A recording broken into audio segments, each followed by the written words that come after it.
from the beautiful Mohegan Sun Hotel and Casino Resort in Uncasville, Connecticut. It's the third match of a team semifinal, Blast versus Smash. Today we feature Johnny Wong and Jan-Ove Waldner. Waldner is considered by many the best player in table tennis history. He has won the men's singles at the Olympic Games. He won the World Championship twice and has led Sweden to 4 world team titles. His versatility and inventiveness have sparked technical advances in the sport that will benefit generations of future players. Always spectacular to watch Jan-Ove Waldner. Let's take some time to break down his game. First on offense, he has all the power he needs. Here he is in the near court.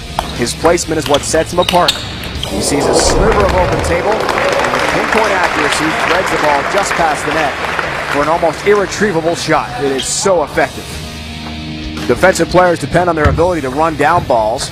By opening up the angle early, Waldner pulls Koji so wide on the first shot that in order to get back to the second ball, Koji has to commit his whole momentum. It's just too much to come back in time for the third, which is again placed in the opposite corner. Just impossible to defend the great angles put forth again by Waldner. The open table, and he finds it. Caught a little off guard by this defensive player's excellent receive, Waldner knows that he might be vulnerable for an attack. He places the ball carefully to the opponent's backhand in order to cut down the available angle, and his perfect anticipation is rewarded with an easy block to the open forehand corner. Again and again, right down the line, and nothing his opponent can do. A ball that hits the net can completely change speed and trajectory. It is extremely difficult to react in time, but it's even more difficult to retrieve it with such a fine touch that the ball doesn't sit up for an easy put away. Waldner not only plays the ball back, but places it carefully to the defensive player's backhand, where he's less likely to face an attack. Then he resumes his strategy of pulling the defensive player out of position until he forces an error. By winning that point, that leads to his world-class serve. Known as one of the best in the game's history. His movement is so fast that it's hard to detect the spin. On this side underspin serve, he contacts the ball with a motion directed downward and toward his body, which keeps the ball short and makes it bounce sharply to the receiver's left. Almost impossible to return effectively. A great look at how much spin is on that ball and how difficult it is to get it back with any kind of angle and power. For this serve, Waldner moves the racket away from his body on contact. The opposite side spin makes the ball skip toward the receiver's right. Unless he reads the serve perfectly, he might not even make contact. That's his effective service game. Now about his defense, which is also world class. It's not only spectacular, but very effective. Often spectators wonder why an attacker just doesn't drop the ball short when the lobber is deep in the backcourt. Well, here's the reason why. It is extremely difficult to drop the ball low, and Waldner knows just that. He runs in for a clean backhand put away. Here he is in the far court. And a perfect example. He can play defense with the best of them. Wear out his opponent. How many times will he bring it back into the court? Now eventually he'll switch to the offense. Spectacular lobs. At some point he picks the time to come in. Now suddenly he's the aggressor. That's what makes him so great. Johnny Wong is the #1 player in North America. This Canadian has the ability to attack any ball with a fierce forehand smash, and he has the quickest reflexes in the sport. Johnny's game is built on speed and his accurate forehand drive. Johnny Wong's smash is deadly because of its speed, but also because he plays with pips out rubber, not smooth rubber. That generates less spin, and those smashes float toward the opponent like a knuckleball. They're hard to track and very difficult to return. A great example of just that against Ilya Lupulescu in the far court. Impossible to track where that ball's going. Well, Lupulescu does his best. Wong wings out in the end. And when we return to the Mohegan Sun in Connecticut, we'll see Johnny Wong take on Jan-Ove Waldner. Today's table tennis is brought to you by EKI. For structured, flexible, and fixed-cost application development, go to EKIconsulting.com. By the Mohegan Sun, a world-class casino, luxurious hotel, and spa. To find out more, visit MoheganSun.com. and by KillerSpin. Check out the global leader in table tennis at killerspin.com. Welcome back, everyone. Dave Ryan, Dan Seemiller, U.S. Olympic table tennis coach with you from the Mohegan Sun Arena in Uncasville, Connecticut. Jan-Ove Waldner, the best of the game. Far court against Johnny Wong, North America's star from Canada. Game 1, best out of 5, it's underway. Should be an excellent match here, Dave. The speed of Johnny Wong, the power forehand against the versatility and the all-around play of Jan-Ove Waldner. Trying to get to 11 points in each game, win by 2. That gives you a game. Win 3 games out of 5, and you got the match. 3-0.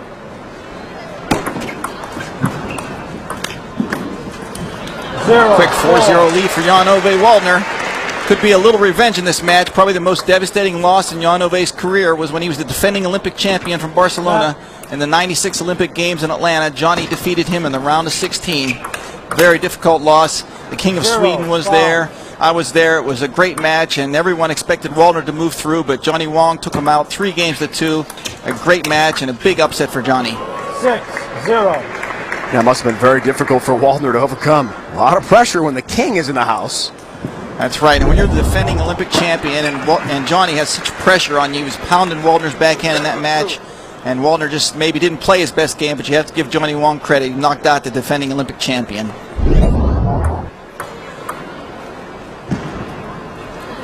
Big crowd on here and big money in the line. More than $100,000 in prize money these teams are competing for.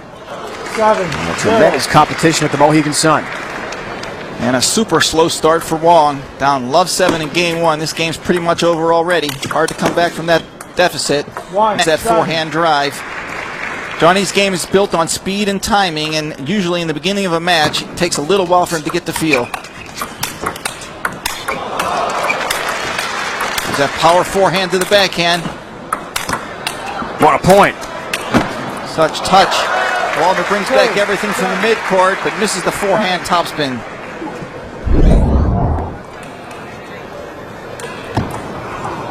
Another look at that point.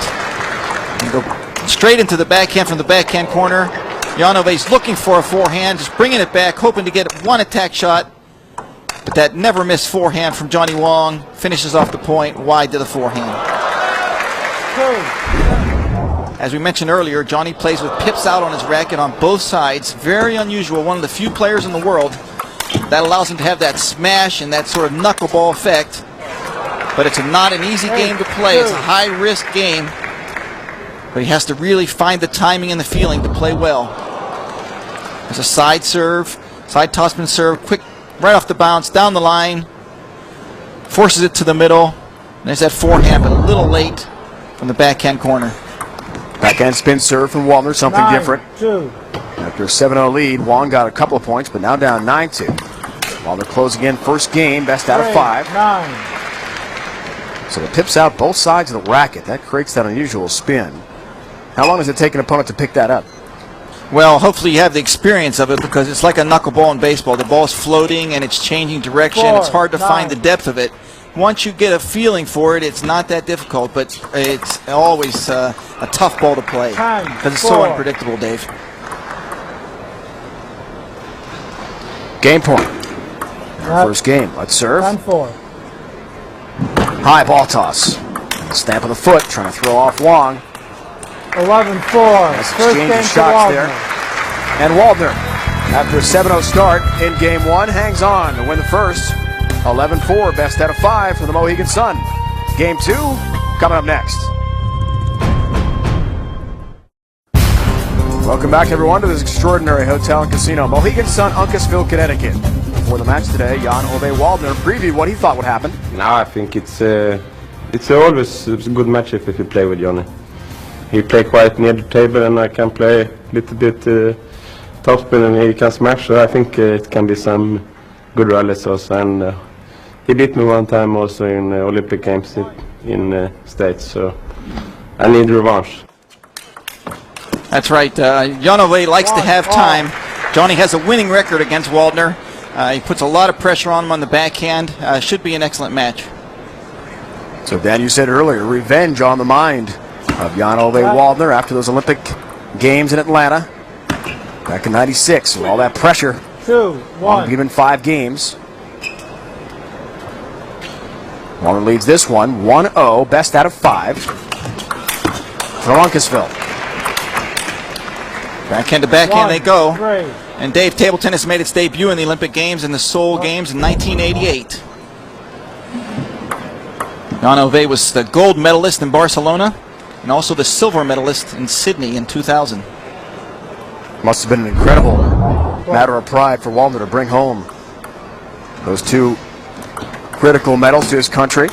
Well, the amazing thing is in the 1992 Olympics, Sweden only won 1 gold medal in the Summer Olympic Games, and he won it. So you can imagine how revered he is in his country and how everyone knows who won that gold medal. It was Jan-Ove Waldner in table tennis.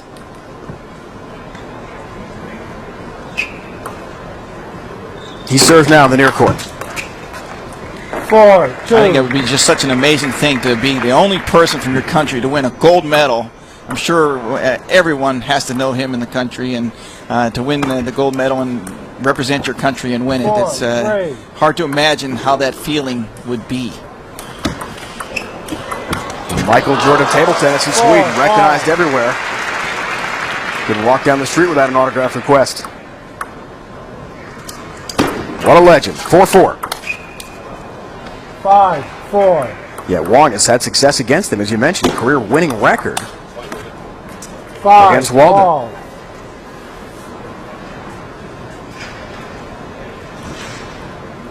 That's right, Dave. Johnny puts a lot of pressure on Jan-Ove because Jan-Ove likes to have time, likes to move the ball around. Johnny right at the table takes the ball early and keeps Jan-Ove on the backhand side. And I remember watching that match in Atlanta. Jan-Ove just could not get his attack started, and Johnny just pinned him on the backhand the whole match. Look at how far back he is, Waldner. It's off the table, incredible. He did it again. How high is that ball going? That's got to be 40, 45 feet. On the table, and finally, the underspin cut forehand misses. Unbelievable elevation, leading us certainly to the Mohegan Sun point of the match. There it is to the backhand side. Johnny pins him to the backhand with a couple of smashes. Jan-Ove puts the ball up in the air with a topspin lob.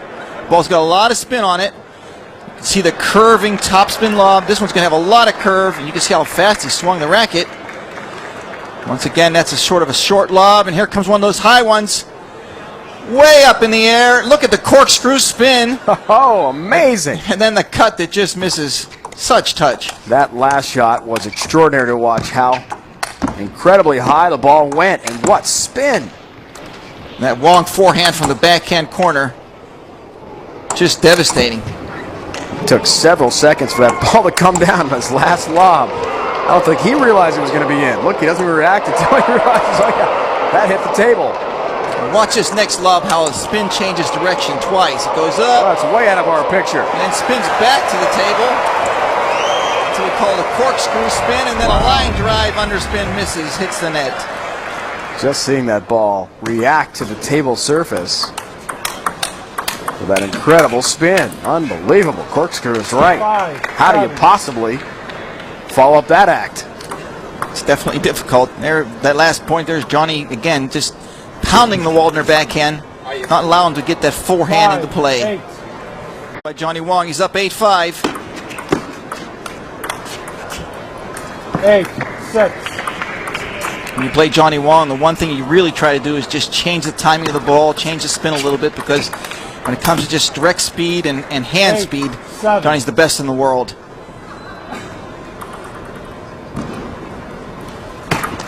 Eight-7 game. What a spin. A throw to watch. Great points just like that. Punch and counterpunch. Excellent defense from Jan-Ove. Let's take a look at this. Opening topspin by Johnny. One power smash. Another power smash. No problem for Jan-Ove Waldner to bring those back. Just holds his ground. Brings it back with a backhand block. Oh, 9-8 in the second game. Waldner won the first one. And Johnny up 8-5. He's now lost 5 in a row. Finally, Waldner hits a forehand drive down the line. What's his forehand? Beautiful.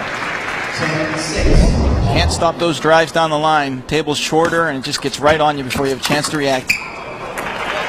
Power topspin by Wong.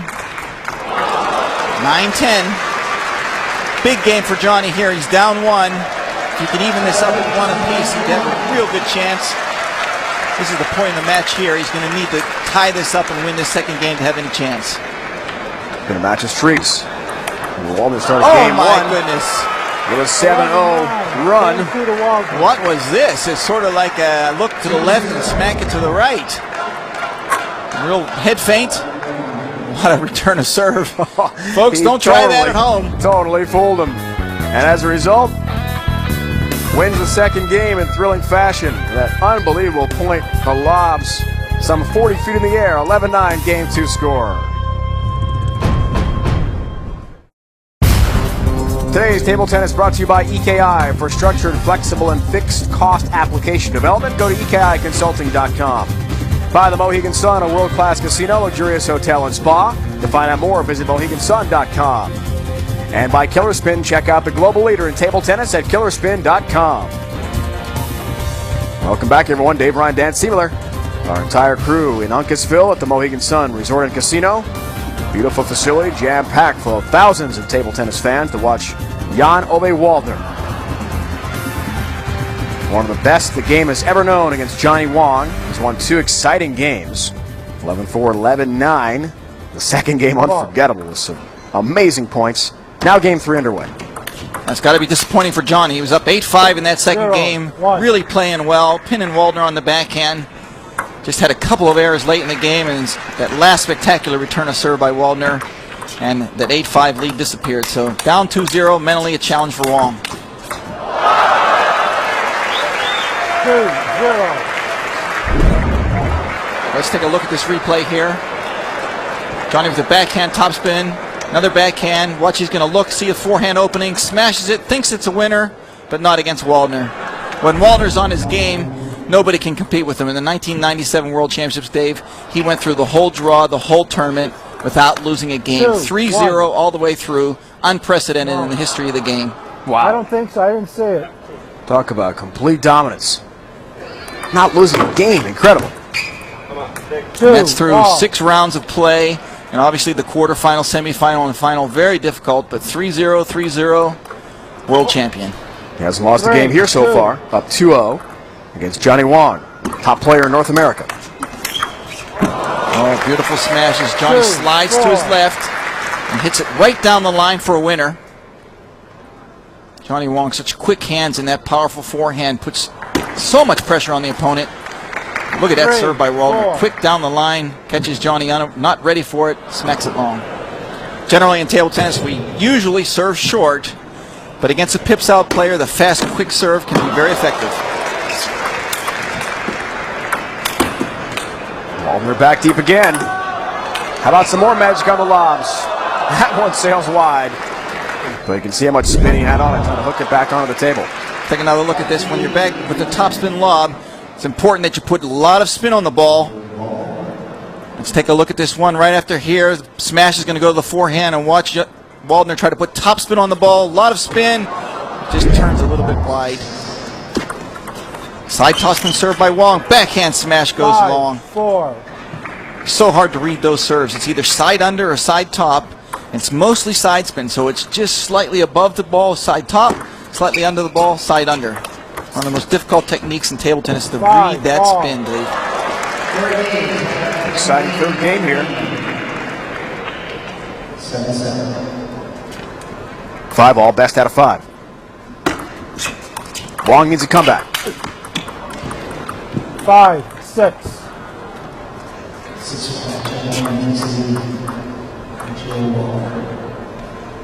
High ball toss. There's that fast serve down the line. Right Backhand down the power. line. That serve is tough to return. And it's difficult to do.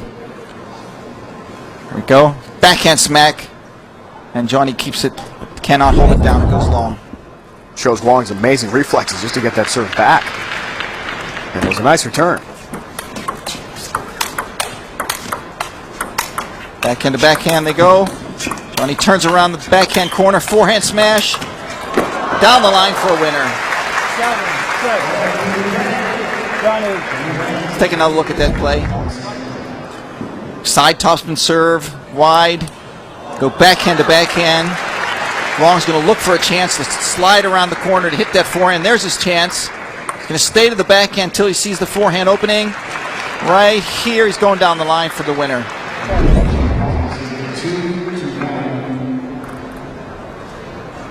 7-6 lead for Wong. He led 8-5. Oh, excellent return of serve. Short to the forehand. Waldner snaps it in for a winner. Yet another aspect of his tremendously versatile game there, Dan. He jumps at that serve, flips it cross court. But usually a player will just go for the underspin return. He jumps at every opportunity. And again, short on the forehand. A little bit high on the return by Wong. Let's take a look. It's a little bit up and snap to the wide forehand and an 8-7 lead.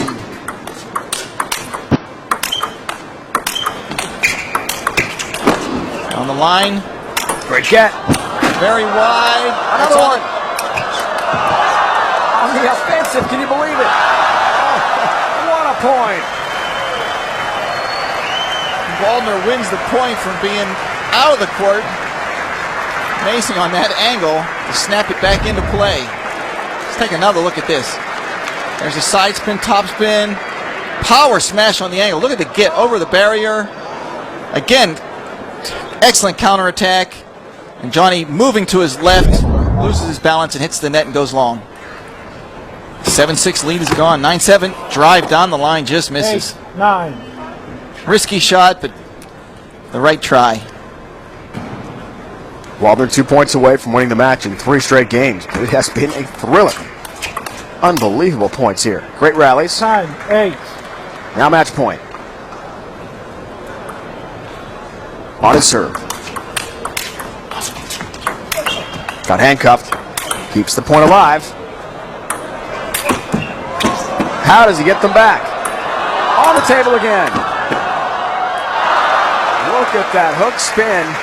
Almost drifted back to the playing surface. Unbelievable. Still a match point. 10-9. Waldner takes a little bit of a break. He's thinking about which serve he needs to use for this match point. Would like to capitalize on it right here. And it's side top, and it's the winner. It's the right choice. Excellent match. Backhand to backhand play. Johnny played well, but lost that lead in the second and the third game when he had his chances. Look at that, 11-9, 11-9 the second and third game. But Waldner just a little too much today.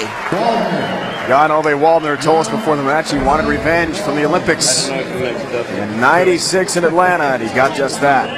An impressive win in 3 straight games, 11-9 in the third. And lots of fans would like to get the Legends autograph here in Uncasville. This was a tremendous match to watch. A few rallies unforgettable, documenting exactly why Waldner is so dangerous. Defense and offense, he can do it all. We're out of time from Connecticut. For my partner Dan Seemiller, it's Dave Ryan saying so long to the Mohegan Sun. This has been a presentation of ESPN, the worldwide leader in sports. We saw 2 of the game's best head-to-head. Waldner wins in 3 straights.